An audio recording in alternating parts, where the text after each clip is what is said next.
Hey everybody, my name is Shannon Estep. I am an Instructional Technology Coordinator and Teaching Professor at Northern Kentucky University.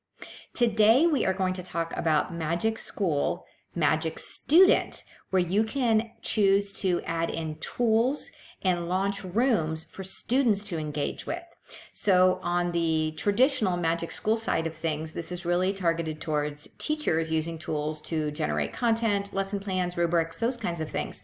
But what if you want to have students engage with AI in a safeguarded room where you can see the interactions that are going on in the room between AI and student? That's where Magic Student comes in. So that's what we're going to talk about today. So let's get started. So here we are on Magic School, where most of the time teachers spend the majority of their time here. And we are on Magic School. You can see here in the upper right hand corner, we have several tools that we could choose to take a look at and to generate content based on these. But if we were interested in actually using some of these tools to engage students in a back and forth with AI, how would we do that? So the first thing to do is to come over here and click on Magic Student. From here, you will see a whole host of tools specifically set up for students to use. Now, some of these will look the same from what we see in Magic School. For example, you can use an image generator whether you're in Magic School or Magic Student, but some of these are specifically set up for Magic Student. So what you would want to do as an instructor is to come by here and play around with some of these and see which one or multiple tools you would want to deploy to students. So take a couple of minutes and look through here and see which one you would want them to use. So when you've decided which of these tools would be most helpful for you to use with students, you would come over here to the left side and choose Launch to Students. The first thing to do here is to choose to create a new room. I'm going to go ahead and launch new room. And I'm going to call this tutorial practice. And I'm going to say this is maybe 4th grade, and I'm going to say I'm going to have 50 students, and I'll click Next. From here, I will choose from this same list that I saw when I was taking a look at all of the tools available for students, the same list of tools.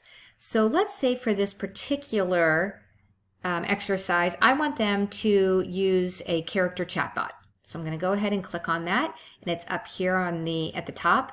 I could also choose multiple tools, but for this example, I'll just choose the one. This is where I can customize it. So what character is this going to be? How do I want it to interact with my students? So I'm going to click on Customize, and I'm going to choose to call this Alexander. Okay, the description, I'm going to say chat with Alexander from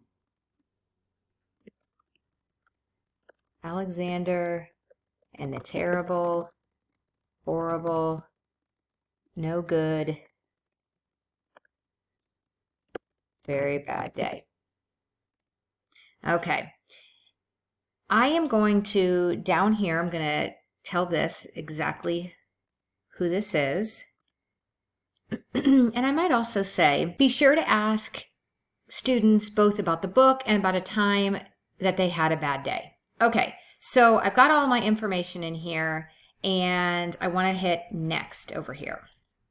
Then this will ask me to go ahead and generate this to test it out. So I can see how well my prompt is giving me exactly what I'm looking for. So it says I'm Alexander, and I know all about terrible, horrible, no good, very bad days because I have a lot of them. It goes on to say, sometimes it feels like everything goes wrong. Have you read the book? What did you think about it? And I'd love to hear about a time where you had a bad day too. What happened? Okay, so it does look like it's going to be asking and interacting with students in the way that I had hoped. Okay, so I'm going to go ahead and hit Done. And I could test this out a bit more if I wanted to. So I'm going to go ahead and hit Done. And then I'm going to choose, and I can see here is my customized tool. You can see that it was customized, and it also has now my specifics in there. So I'll go ahead and choose to launch a room. Once I choose to launch the room, it will then give me multiple ways that I can share this out to students. So I'm going to choose the join URL, and I'm going to go into, I'll close this. I'm going to go into Cognito mode, and so I'll just call myself test student. And we'll see what this tool looks like in my newly created room. I do like that this comes up for students in the Magic student rooms. It just talks about responsibility and about AI tools and how to interact with them, to think about bias and accuracy, and so on. So they have to choose I acknowledge, which I like. Here is the one tool that's available to me as a student. You can see I am logged on as test student, and I say log in, but students don't actually have to create an account for anything. They literally just have to go to that one URL, which is great because students don't have to worry about passwords and actual usernames. They just have to know the URL to it.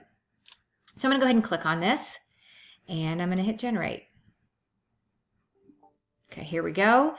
And notice that this is a little bit different than what I first came up with. As you know, every time AI generates something, it's going to be slightly different, which is nice. It's a nice variety for students.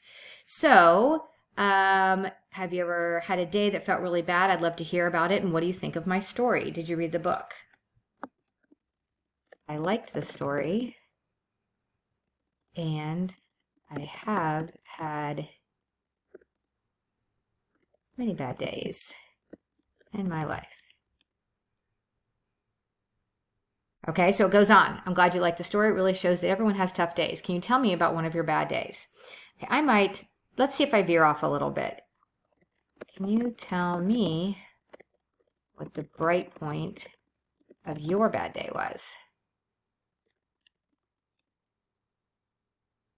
And it did. It asked me, it went ahead and answered the question, and then it turns it back around and says, have you found anything good that happened on a bad day? Okay, and so on. So if I'm all done here, I can choose to log out, or I can just close the window. And one of the things I want to show you is that now in this room, I have got my test student that if I click on this, it will show me the output of my student and exactly what we said in our back and forth. So it allows students to have those conversations, but teachers are able to read through those interactions and really see what students had to say, which ones are getting the point, which ones may need some more help with something. So that is the general gist. I'm going to go back here for a minute and show you all of my student rooms and see that you can always come back to any of these. If I wanted to say come to this one, if I click on it, I can always get back inside of here where I can choose to edit the room and I can add more tools to it. If I don't remember which tools are in this one, if I hit view tools, it'll show me. I can always come in and edit those tools as well, add more to it or customize or whatever I would like to do. If I want to go back to my rooms and share a different room, let's say I want to share this one out to students. If I click, bring it back up again, you will see join info here where you can always recopy the join URL and share it back out, or you can copy directly to Google Classroom or use a QR code. So these rooms are really intended to be safe spaces where students can engage with one or more of the available tools for students, and it will not only allow them to interact with it, but it tracks it so that as the teacher, you can go back in and see those interactions students are having with those tools. So I hope this helps to better explain what the student room, Magic Student, is inside of the tool Magic School. Good luck.